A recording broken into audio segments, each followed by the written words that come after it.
Olá, sejam todos bem-vindos a mais uma audição espírita, essa de número 27. E hoje nós vamos tratar de um assunto espinhoso nos centros espíritas. E por que ele é espinhoso? Justamente pela falta de leitura, falta de estudo de muitos espíritas. A grande questão é que nós precisamos estudar incessantemente. Eu tenho que lembrar da minha avó, quando ela falou, quando eu era pequeno, eu quis fazer direito desde pequeno. Não escolhi quando eu cheguei no colegial. Desde pequeno eu já fui me direcionando, claro, influência dos adultos, óbvio, mas já vem, né? Espiritualmente falando, não tem muito o que dizer. Quem me conhece sabe que parece que eu nasci talhado para isso, apesar de, às vezes, querer parar com tudo. Mas vamos lá. Então, minha avó sempre me dizia o seguinte: depois que começou a faculdade de Direito, nunca mais vai poder parar de estudar. E, de fato, o Espiritismo é a mesma coisa. Após começarmos o Espiritismo, passarmos a frequentar mais vezes e nos colocarmos como estudantes do Espiritismo, que eu gosto de lembrar o que Joana de Ângeles falava para o Divaldo: você ainda não é espírita. Nós assumimos a religião espírita, mas ainda, pelo menos eu, estou tentando ser espírita, né? Como o Divaldo assim o fez. Falta muito para eu dizer que sou um espírita de verdade. Mas nós precisamos estudar. E essa questão é problemática. O espírita, ele não estuda.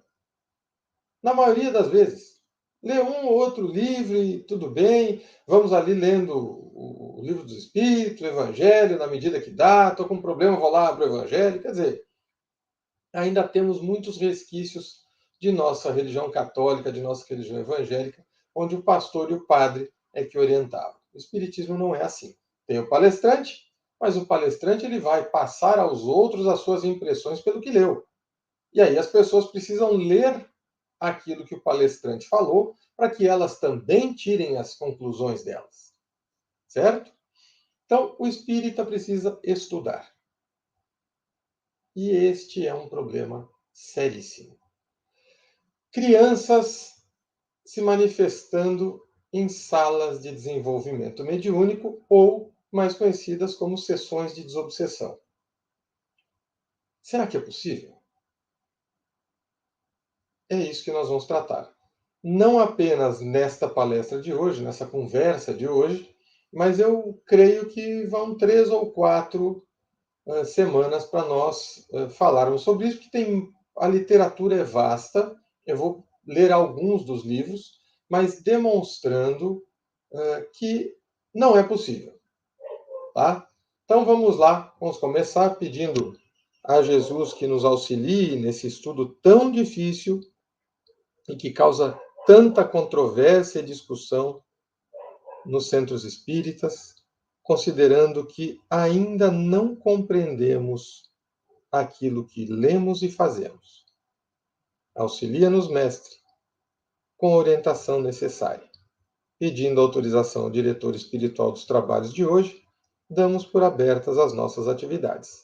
Graças a Deus, graças a Jesus. Muito bem, eu vou tentar, então, falar rapidinho. Quando eu falo falar rapidinho, vão uns 20 minutos. Mas hoje eu não vou aprofundar. Eu vou trazer algumas situações que já vão fazer vocês, né, me auxiliarem a pensar. Primeira coisa, há crianças no além? E aí que está a confusão. Sim, há crianças no além. As crianças se manifestam em reuniões mediúnicas? Não. Ué, mas elas não estão no além? Sim, estão. Mas elas se manifestam? Não. Raras vezes. Quando é um conforto para os pais que estejam numa determinada reunião, e aí não necessariamente uma reunião de desenvolvimento mediúnico. Pode ser uma reunião qualquer, pode deixar uma psicografia, o médium pode receber ali, está dando passe, e o médium incorporar aquela, para consolo e conforto dos pais. Mas em sala de desenvolvimento mediúnico, não há porquê a criança manifestar-se. Até porque o ambiente da sala de desenvolvimento é completamente outro. Não é próprio para crianças. Mas como é que é esse mecanismo?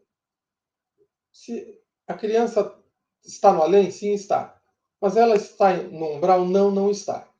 Ela pode estar nas cidades espirituais que ficam no umbral. Óbvio, óbvio. Nem todas estão lá na terceira, quarta esfera. Nas cidades que estão nas zonas umbralinas, sim, é possível a criança estar lá, mas ela lá está guardada naquela cidade. Em educandários, em escolas, internatos.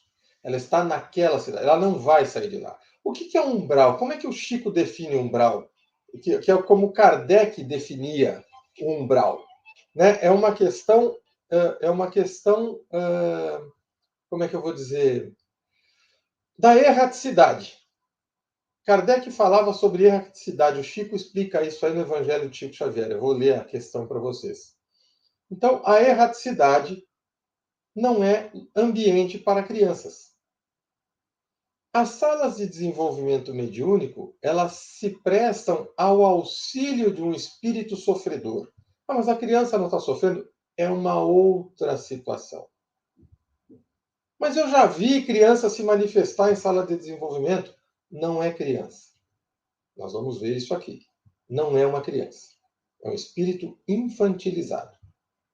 Ou um espírito superior que se plasma como criança para que se faça melhor entender pelo coração ou aí para o consolo de algum pai necessário, tá? É complicado, por isso que precisa ler. Então, vamos lá. Tem crianças no além, mas não há crianças no umbral, não há crianças na erraticidade, não há criança passeando por aí. Mas eu vi. Não, não viu. Ou o espírito plasmou para que ele se fizesse ver, para que aquela pessoa tivesse um choque, alguma coisa, ou é um espírito infantilizado que está falando conosco na sala de desenvolvimento. Tudo isso é explicado aqui, eu vou explicar bonitinho para vocês entenderem. Mas quando que começou isso aí? Uma vez, numa palestra da doutora Marlene Nobre, lá no Centro Caibar Schutel, ela foi taxativa. Não há crianças no umbral. Ponto final. Ela não disse no além. Ela disse no umbral. Por quê? Porque a criança fica vulnerável. A criança é vulnerável aqui, como é que não vai ser lá? Se a vida é lá. E aí nós vamos falar de alguns livros, e o pessoal pode buscar. Na obra kardeciana, não há manifestação de crianças. Há espíritos que aparecem como crianças, mas não são crianças. Não há uma linha de manifestação de uma criança. Aí vocês podem dizer, não, mas no céu e inferno tem o espírito de Marcel. Marcel não é uma criança, ele morreu com 8 anos. Mas ele não se manifesta como criança e Santo Agostinho deixa isso claro. Tá? Então, é necessário que estudemos, pessoal. É necessário. A mesma coisa, eu vou abrir um parênteses rápido aqui, manifestação de preto velho em centro espírita. Não existe. Ah, mas e no desenvolvimento mediúnico? Sim, existe. É diferente, não no centro, numa sala de passes, né? Num ambiente. Não. No estudo, no desenvolvimento mediúnico, na sessão de desobsessão, sim, ele se manifesta. Por quê? Porque é um espírito que muitas vezes, na maioria das vezes, ainda não é adiantado. Ah, mas e os espíritos superiores podem se plasmar como preto velho? Podem. Eles podem ir aos centros de Umbanda? Podem. Mas no centro espírita, não. Ok? Não há porquê. Ah, mas tem um índio lá. Ué, nós lá no centro nós temos o Pena Branca, inclusive, um dos meus grandes amigos espirituais, o Pena Branca, mas ele é médico. Ele não é um índio. Ele se ele se faz aparecer como índio no plano espiritual para facilitar o acesso dos espíritos mais ignorantes, os espíritos mais simplórios. Porque uma coisa é falar com um cidadão engravatado, outra coisa é falar com uma pessoa mais simples. Então, eles procuram o pena branca, plasmado de índio, para mais fácil se achegar ao centro espírita, porque ele fica parado ali na porta da frente do centro espírita, aguardando os visitantes. Mas ele não é um índio. Ele se plasma índio, ele é um espírito avançado. Tá? Não é um espírito superior, mas é um espírito mais avançado. Ele é um médico no plano espiritual. Certo? Então, é necessário que nós saibamos diferenciar as coisas. Mas vamos lá. Já estamos com 10 minutos, né? Eu vou ler então aqui rapidinho umas coisas. Eu vou começar com o Chico. Mais fácil, né? O professor é ele. Lembrando uma coisa, o professor Paulo Rossi nos ensinava, nós devemos aprender com quem sabe. E se a doutora falou que não há crianças no umbral, não há crianças no umbral. Mas de onde é que ela tirou isso, hein? Você acredita piamente na doutora? Eu acredito. Em tudo que ela ensinou, que ela estudava. E ela nos obrigava a estudar. Obrigado no bom sentido. Nos fazia verificar a necessidade do estudo. E vamos lá. Evangelho de Chico Xavier, item 189. Olha, e aqui mais uma coisa, antes de eu começar. Por que a criança não se manifesta em sala de desenvolvimento mediúnico? Porque não tem necessidade. A criança não tem necessidade de se manifestar. Ali é uma sala para pessoas sofredoras, inclusive nós médiums, mesmo psicofônicos, mesmo passistas, mesmo esclarecedores, mesmo aqueles que fazem sustentação, há centros que fazem sustentação sem a necessidade do passe, nós somos os sofredores. Nós somos os devedores. Mas a criança não deve? Deve, mas é outra questão. Criança vai para educandário. Espírito do nosso nível vai para a sala de desenvolvimento mediúnico para que ele se manifeste, tenha um choque anímico e seja tratado. Acabou. Eu me fiz claro nisso? Vamos lá. 189. E aqui a festa acaba. Várias vezes visitei com Emmanuel e André Luiz as regiões do umbral. Chico está dizendo. Não vi por lá uma criança sequer, mas pude observar muitos pais que se responsabilizaram pela queda dos filhos. Mais pais do que mães. Muitas mulheres são vítimas de seus maridos. Foram abandonadas por eles, lutando sozinhas com a educação dos filhos. É um caso difícil. A reencarnação para muitos espíritos é um processo doloroso.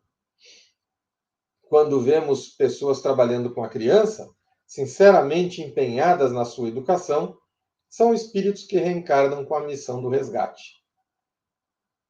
Sinceramente, não é professor que fica ensinando doutrina equivocada por aí. É aquele que quer ensinar matemática, português, história, geografia, física, química, seja lá o que for. Ele quer formar um cidadão, ele quer formar um futuro trabalhador. É o professor sincero aqui.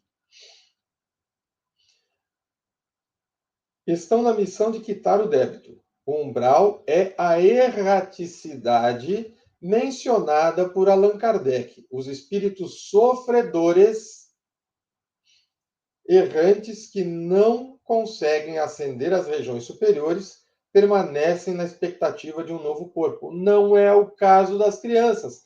Elas desencarnam e já são recolhidas imediatamente para os educandários, que elas não sobreviveriam como espíritos que são nas zonas umbralinas. E umbral, como a doutora Marlene nos ensinou, umbral médio do resto do chão aqui, do nosso solo, até 950 quilômetros para cima. Umbral leve desses últimos 50 quilômetros a 1.000. O umbral ele tem 1.000 quilômetros do chão para cima. Então, 950 umbral leve e umbral médio, umbral leve é o de 50 por último, e umbral médio, o nosso, de 0, aqui do chão, a 950. E umbral leve dos 50 quilômetros, que são as câmaras de regeneração já do nosso lar. E umbral grosso do resto do chão para baixo. E aí nós temos trevas, furnas, uma série de coisas. Então, umbral, as crianças, elas não ficam na erraticidade. Elas sequer vão para câmaras de regeneração. Tá? Há espírito que reencarna de qualquer jeito. Não dá para escolher família, raça, sexo. Certo? Então não há crianças no umbral. Se não há crianças no umbral, elas não se manifestam em mesa de desobsessão. É uma coisa lógica. É lógica. Ó, eu sou Spock. É usar o raciocínio lógico. Mas vamos lá.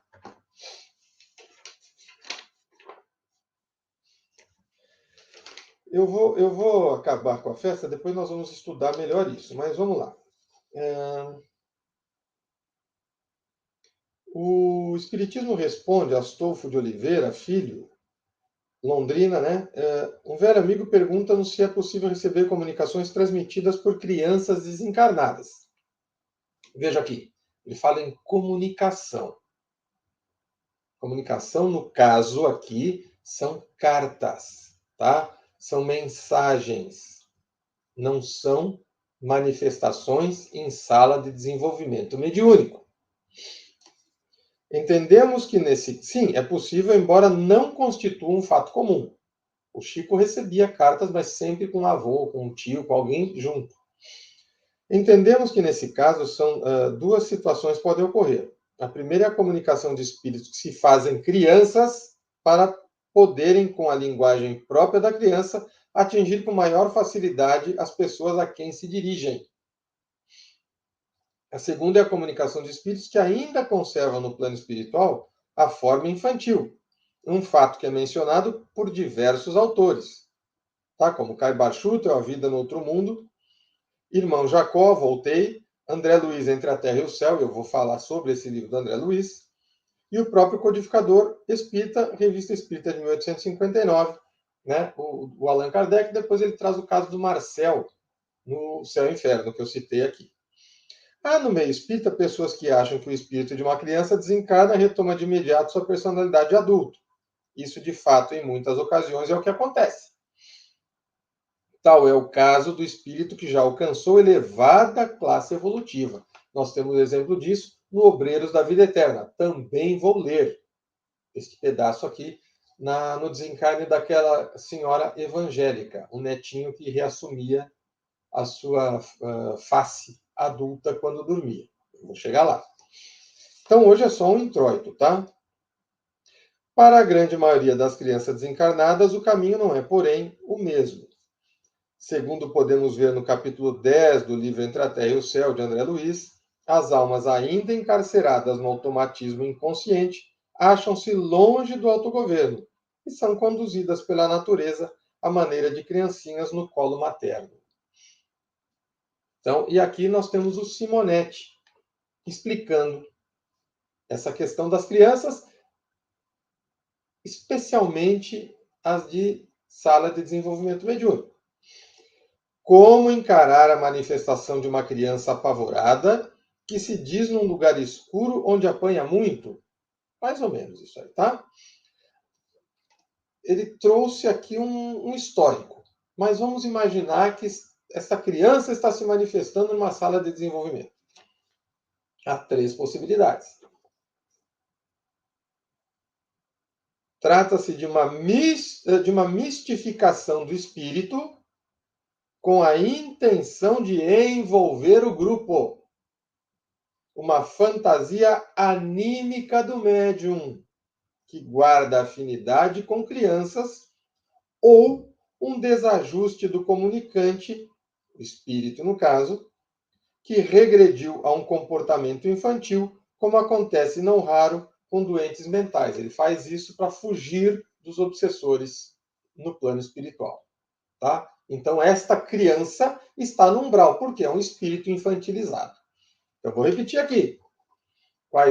Quando uma criança se manifesta numa sala de desenvolvimento, ele usa um exemplo aqui de manifestação de criança apavorada. Manifestação qualquer, vamos imaginar isso. 3 possibilidades. Trata-se de uma mistificação do espírito com a intenção de envolver o grupo, enganar. Ai, que bonitinho, olha uma criança, está pedindo isso, está pedindo... Não, é espírito que mistifica e o médium cai. Uma fantasia anímica do médium, hipnotismo coletivo ali, que guarda afinidade com criança, ou desajuste do comunicante, do espírito que está se manifestando.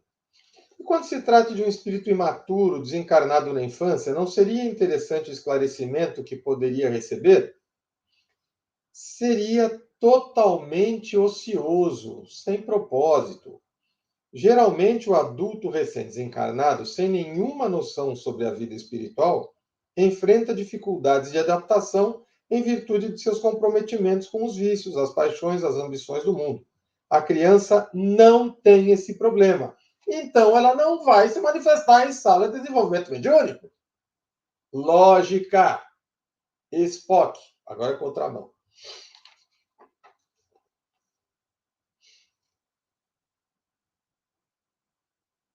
Por quê? Ao reencarnar, o espírito adormece e somente começará a acordar para a vida física a partir dos 7 anos. Quando se completa a reencarnação.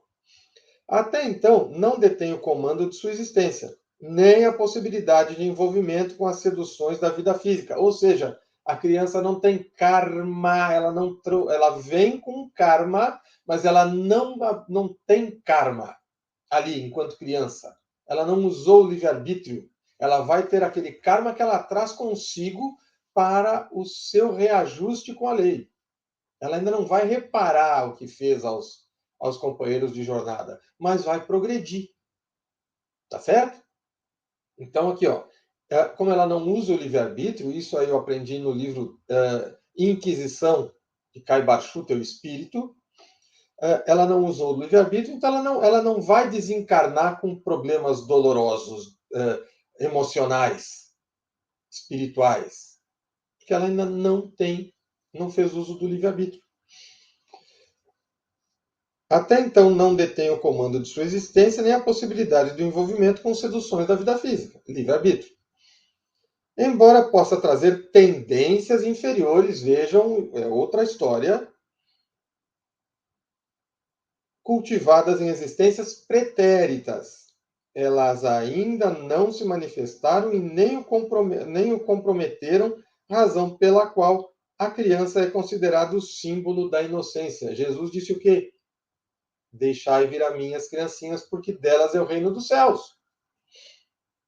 Desencarna e vai para uma cidade espiritual, já para o seu lugarzinho bonitinho lá, para o internato, para um educandário, alguma coisa.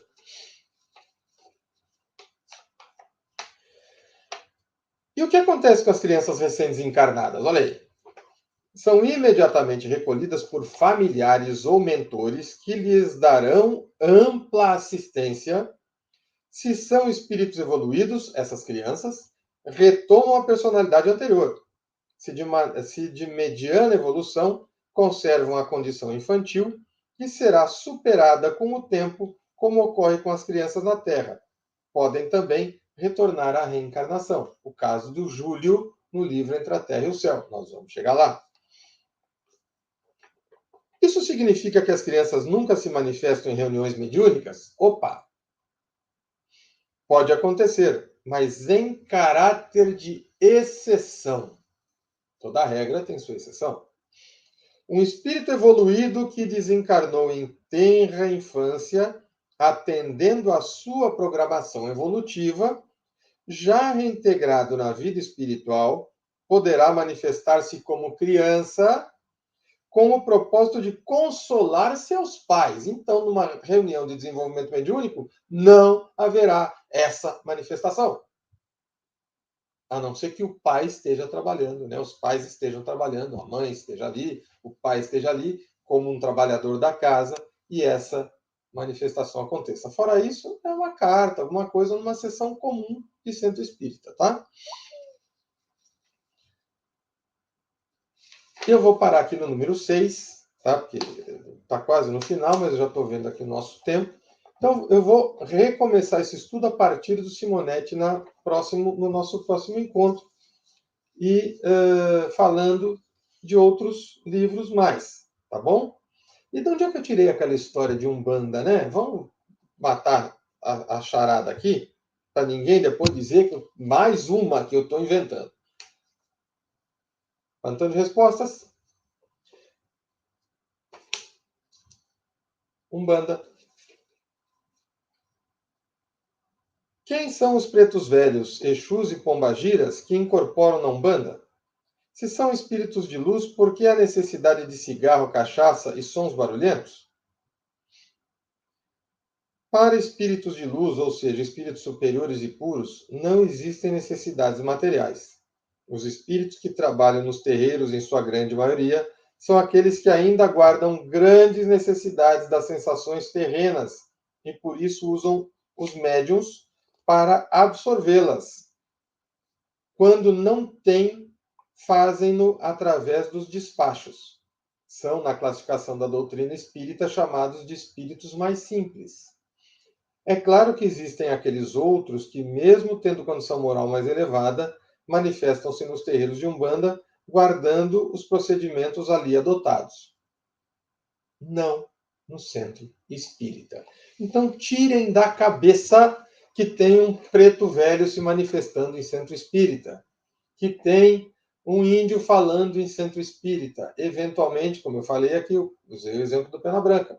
De repente, alguém pode incorporar o Pena Branca como índio? Pode, para facilitar a conversa. Pode dar mensagem como Pena Branca, como índio? Pode, porque todos gostam da forma que ele fala. Eu lembro uma vez que eu me manifestei como ele e ninguém percebeu que era ele. Depois eu precisei explicar. Olha, esse é o Pena Branca, como ele é. Quer dizer, completamente diferente. Não aquele ser jocoso que gosta de falar. Então, ele se sente bem daquela forma e ele dá a mensagem, mas não é uma manifestação de um índio.